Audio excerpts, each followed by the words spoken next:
Olá pessoal, tudo bem com vocês? Vamos começar agora a aula de número 3, falando sobre equilíbrio iônico. Na aula passada eu falei para você que o equilíbrio iônico é aquele equilíbrio onde você tinha pelo menos um íon participando. E aí nós calculamos o Ka, constante de acidez, calculamos Kb, constante de basicidade. Nessa aula de hoje, a gente vai começar a ver como se calcula pH e pOH de uma maneira mais aprofundada.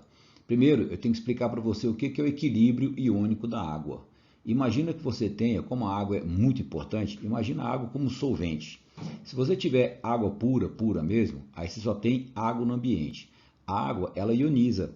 Quando a água sofre ionização, ela produz H3O+, mais OH-. Esses dois íons, eles são derivados da água, mas eles estão em quantidades muito pequenininhas no ambiente aquático, porque a água tem muita dificuldade para poder sofrer ionização. Então a água pura ela é péssima condutora de corrente elétrica, porque ela ioniza numa escala muito pequena. Então você tem água, aí libera H3O+, mais OH-. O H3O+, caracteriza acidez, OH- caracteriza basicidade. Se você for calcular KI, constante de ionização, já que essa equação é um equilíbrio iônico, eu pegaria H3O+, vezes a concentração de OH- e dividiria pela concentração da água. Só que a concentração da água ela é constante praticamente, porque a quantidade que ioniza é um valor tão pequenininho, mas tão pequenininho, que eu posso pegar então essas duas concentrações da água que estão embaixo, ó, na relação, e passar para lá multiplicando o KI. Então eu vou ter KI vezes a concentração da água, vezes a concentração da água, é igual a H3O mais e OH-. Por que eu estou fazendo isso? Porque KI é uma constante e a concentração da água praticamente é constante, porque a quantidade que você pega de água para sofrer ionização é muito pequena. Se eu tiver uma constante multiplicando outras duas constantes, eu vou ter uma terceira constante. Essa terceira constante eu vou chamar de Kw. W porque é água. Então, Kw é a constante de ionização da água, é a constante de autoionização da água, constante de autoprotólise da água. Qualquer coisa que for mencionado você, constante da água, é o Kw. Como toda constante, ela só varia com a temperatura. Então, como é que você vai calcular o Kw? H3O+, vezes o H-. O que é o Kw? É o Ki para a água. Então, o Ki é a constante de ionização para a água. Porque a água ela ioniza numa escala tão pequenininha que aí você não vai ter água participando do cálculo porque ela praticamente já tem a sua constante original. Bom, então imagine que você queira calcular o valor do Kw. Kw só varia com a temperatura. Se só varia com a temperatura, vamos imaginar que você trabalha com a temperatura constante de 25 graus. A 25 graus, se você tiver 1 litro de água, experimentalmente a gente já sabe que as concentrações de H3O+ e de OH- são muito pequenas, são na ordem de 10 a menos 7. Então eu tenho 10 a menos 7 para H3O+, e 10 a menos 7 para OH-, mol por litro. Então é uma quantidade muito pequena. É como se fosse assim, cada 1 bilhão de moléculas de água, uma molécula ioniza. Então é um valor proporcional muito pequeno. Então, se você tem o Kw é a concentração de H3O+ vezes a de OH-, então o Kw seria 10 a menos 7 vezes 10 a menos 7, que daria 10 a menos 14. Esse Kw, se a temperatura for de 25 graus Celsius, o Kw é constante, vale sempre 10 a menos 14. Se mudar a temperatura, muda o valor do Kw. Aumentou a temperatura, aumenta o valor do Kw. E aí no vestibular dificilmente ele vai mudar a temperatura, é mais fácil trabalhar com o valor do Kw. O que a UNB fica brincando com você é que a UNB fala, o Kw é sempre igual a 10 a menos 14. Não, o Kw 10 a menos 14 se a temperatura for de 25 graus Celsius. E 25 graus Celsius é a temperatura que geralmente você usa para calcular pH e pOH, né? Então vamos imaginar que você tem a temperatura de 25 graus Celsius. Olha no slide. A 25 graus Celsius, quais podem ser as características do meio? O seu meio pode ser o meio neutro, pode ser o meio básico, também chamado de alcalino, e pode ser o meio ácido. Quando é que o meio é neutro? Quando a concentração de H3O+ é igual a de OH-. H3O+ caracteriza acidez, OH- alcalinidade. Então, quando os dois estão em quantidades iguais, você tem o meio neutro. Meio básico ou alcalino, a concentração de OH- é maior. Meio ácido, a concentração de H3O+ é maior. Por que você teve diferença assim, nessas concentrações? Porque quando a água está pura, quando o meio está neutro, a concentração de H3O+ é igual a de OH-. Se você acrescentar alguma substância alcalina, essa substância alcalina vai liberar OH-, aí aumenta a quantidade de OH-. Se eu colocar uma substância ácida, ela vai liberar OH+, então aumenta a quantidade de H+. No entanto, o produto entre essas duas concentrações tem que manter 10 a menos 14. kW é igual a 10 a menos 14. Se você não mudar a temperatura, se você mantiver a temperatura de 25 graus, kW é 10 a menos 14. Bom, então se nós estivermos a 25 graus Celsius, como eu sei que o kW é 10 a menos 14, H3 ou mais é igual ao H menos, cada uma tem que ser 10 a menos 7. E no meio básico? No meio básico, eu sei que a concentração de OH- é maior que a de H3 ou mais. E o produto entre elas dá 10 a menos 14. Então eu vou colocar valores aleatórios aqui só para você poder entender. Vamos supor que a concentração de H3 ou mais seja 10 a menos 8. Obrigatoriamente, OH- tem que ser 10 a menos 6, porque 10 a menos 8 vezes 10 a menos 6 dá 10 a menos 14. E 10 a menos 6 é maior que 10 a menos 8. Então, no ambiente onde H3 ou mais é 10 a menos 8 e OH- é 10 a menos 6, o meio é o meio básico. Vamos supor que eu esteja no meio ácido e a concentração de H3 ou mais é 10 a menos 3. Obrigatoriamente, OH- tem que ser 10 a menos 11. O produto tem que dar 10 a menos 14, tá? No meio básico e no meio ácido, esses 4 valores que você está vendo aí são valores que eu chutei, eu coloquei aleatoriamente. Mas obrigatoriamente, no meio básico, a concentração de OH- tem que ser maior, e no meio ácido, a concentração de H3 ou mais tem que ser maior. E o produto entre elas tem que dar 10 a menos 14, a temperatura 25 graus, que é a temperatura mais comum que aparece para a gente em vestibular. Bom, e aí, com base nessas concentrações de H3 ou mais, você pode calcular o potencial hidrogeniônico e o potencial hidroxiliônico. Como é que você calcula pH? pH é menos o logaritmo dessas concentrações de H3 ou mais que você tiver no exercício.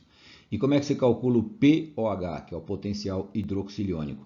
pOH é menos o logaritmo da concentração de OH-. Se você tiver a concentração de H3 ou mais, você calcula pH. Se eu tiver a concentração de OH-, eu calculo pOH. Aí você fala, professor, mas eu não lembro de logaritmo. Beleza, se você não lembra de logaritmo, eu vou fazer uma revisão.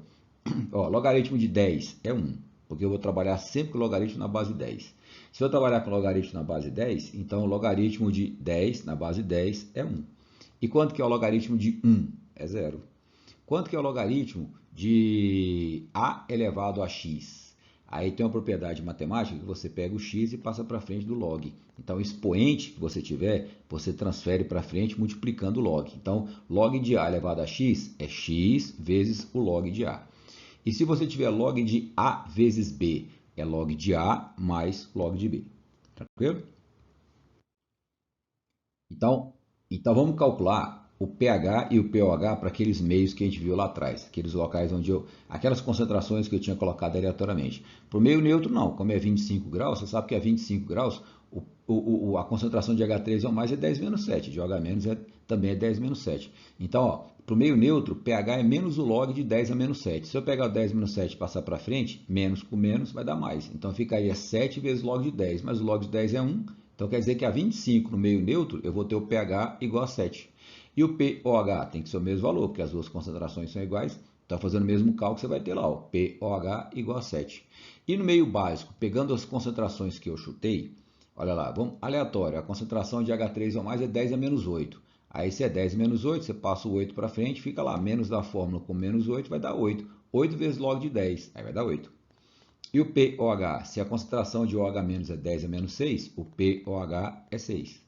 Para o meio ácido, eu tinha chutado ali, ó. Para o meio ácido, eu falei, vamos colocar o pH igual a 10 a menos 3. Aí você vai ter, então, o pH menos o log de 10 a menos 3. Então, o pH vai dar 3, porque eu chutei a concentração de H3 ou mais 10 a menos 3. Só que se a concentração de H3 ou mais era 10 a menos 3, a de OH- é 10 a menos 11. Então, pH é menos o log de 10 a menos 11, passo menos 11 para frente e o pOH é igual a 11. Então, sempre quando você tiver uma concentração, tanto de H3 ou mais quanto de OH-, e a sua concentração for 10 a menos 5, 10 a menos 8, 10 a menos 10, 10 a menos 1, o pH e o pOH serão sempre o expoente, o módulo do expoente, né? Porque você tem os valores, tem o menos log na frente da fórmula. Agora, turma, olha só que bacana, uma curiosidade. Se você tiver 25 graus, vamos ver quanto que seriam os valores de pH mais pOH para os três meios. Para o meio neutro, experimenta somar pH mais pOH. pH é 7 e o pOH 7. Quanto é que é 7 mais 7? 14. E para o meio básico, pH é 8, pOH é 6. 8 mais 6, 14. Meio ácido, pH é 3, pOH é 11. Vai dar quanto? 14. Eu estou no meio aí, mas dá 14. Isso quer dizer que a 25 graus, pH mais pOH tem que dar 14. Tá? Por quê? Porque o kW é 10 a menos 14. Se você colocar menos o log de 10 menos 14, tem que dar 14. Então, a 25 graus, a soma do pH com pOH tem que dar 14. Tranquilo? Existe uma escala de pH e de pOH, mas essa escala aqui é uma escala só para solução diluída. Solução bem diluidinha, bem fraquinha. Que é aquela escala que você tem assim, ó, o pH varia de 0 a 14. Se o pH vale de 0 a 14, quando o pH for menor que 7, é ácido. Quando for maior do que 7, é básico. 7 é neutro. Tá? Quando é que o meio é perigoso, corrosivo? Quando o pH estiver perto dos extremos. Perto de 0 ou 0, perto de 14 ou 14. Perto de 0 ou 0 é muito ácido. Perto de 14 ou 14 é muito básico. Vamos imaginar que ele peça você calcular o pH de uma solução que tem a concentração de H3 ou mais igual a 2 vezes 10 a menos 5. Aí você vai colocar, ó, pH é menos o log de 2 vezes 10 a menos 5. Aí ficaria menos log de 2 mais log de 10 a menos 5, porque é o log de um produto. Aí log de 2 lá na prova ele te dá o log. Ninguém decora o logaritmo, mas o log de 2 é 0,3. Então, onde tem log de 2, eu ponho 0,3. Log de 10 a menos 5 é o menos 5. Eu pego o menos 5 e passo para frente. Então, você vai ter ali, ó, matematicamente, 0,3 menos 5 é menos 4,7. Com menos fora, 4,7. Se o pH é 4,7, quanto é que tem que ser o pOH? 9,3. Porque a soma tem que dar 14. Né? Outro exemplo, vamos imaginar que você tem ali, ó, uma concentração de H3 ou mais igual a 2 mol por litro. Se a concentração for 2 mol por litro, a sua solução está muito concentrada. Como ela está muito concentrada, você vai extrapolar essa escala de pH de 0 a 14. 0 a 14 só vale se a solução for diluída. Se você tiver uma concentração alta, por exemplo, uma concentração de 2 mols por litro, é uma concentração muito alta, o que vai acontecer com o pH? Olha lá, pH é menos o log de 2. Só que o log de 2 é 0,3, então pH é menos 0,3. Ué, pH pode ser negativo? Pode, se a sua solução estiver concentrada. Então, esse esquema de pH 2, 3, 4, 5 até 14 é para solução diluída. Se você tiver uma solução muito concentrada, os valores extrapolam. Eles vão passar de 14 e vão ficar abaixo de 0. Acabei de achar, ó. pH é menos 0,3. Se o pH é menos 0,3, quer dizer que o pOH é igual a 14,3. O meio está extremamente ácido, porque o pH é negativo. Como é que você vai calcular a concentração de H3 ou mais se ela não for dada para você? Nós vamos fazer isso na próxima aula, que a próxima aula é só de exercício. A concentração de H3 ou mais é o alfa, que é aquele grau de ionização, é o K, que é o número de hidrogênios ionizáveis que o ácido tem, e o M é a concentração em mol por litro. Então, alfa é o grau de ionização, K é o número de hidrogênios que tem na formulazinha do ácido, ionizáveis, e o M é a concentração em mol por litro. E como é que você calcula o K? Ka é alfa ao quadrado vezes a concentração dividido por 1 menos alfa. Lembra dessa fórmula? Aí eu até te pedi, falei, cara, anota no papel tudo que a gente está vendo. Não fica só ouvindo, não. Quando você fica ouvindo pacificamente ali, ó, bem passivamente, você não consegue assimilar. Você tem que colocar no papel, anotar tudo que a gente está falando, que é importante. Um esqueminha para você poder matar muita questão de vestibular. Quanto mais forte o seu ácido for, mais ionizado ele se encontra. Se ele tiver muito ionizado, a concentração de H3 ou mais é muito alta. A acidez é muito alta. O Ka é muito alto. Agora, o pKa e o pH serão baixos. Tá? Então, Ka é inversamente proporcional ao pKa. Então, quanto mais forte o ácido for, quanto mais ionizado ele tiver, maior é a acidez. Quanto maior a acidez, menor é o pH. Cuidado com essas coisas no item da UNB de certo e errado. E se por acaso for uma solução básica? Aí, quanto mais forte a base for, mais dissociada ela se encontra, maior é a concentração de OH-, mais alcalino é o meio, maior é o valor de Kb, menor é o pKb e menor é o pOH. Tranquilo, galera? Guarda isso aqui, que isso aqui te ajuda a matar muita coisa na prova do UNB. Próxima aula, só exercício, beleza? Um abraço a vocês, anotem tudo, assistam essas aulas várias vezes, porque esse assunto é extremamente importante, tanto para a prova do PAES, quanto para a prova do vestibular tradicional do UNB, quanto para a prova do Enem. Cara, assista, anota no papel, toda dúvida que tiver, me pergunta, porque vale a pena você aprender e muito esse assunto. Um abraço a vocês e até a próxima aula. Até mais.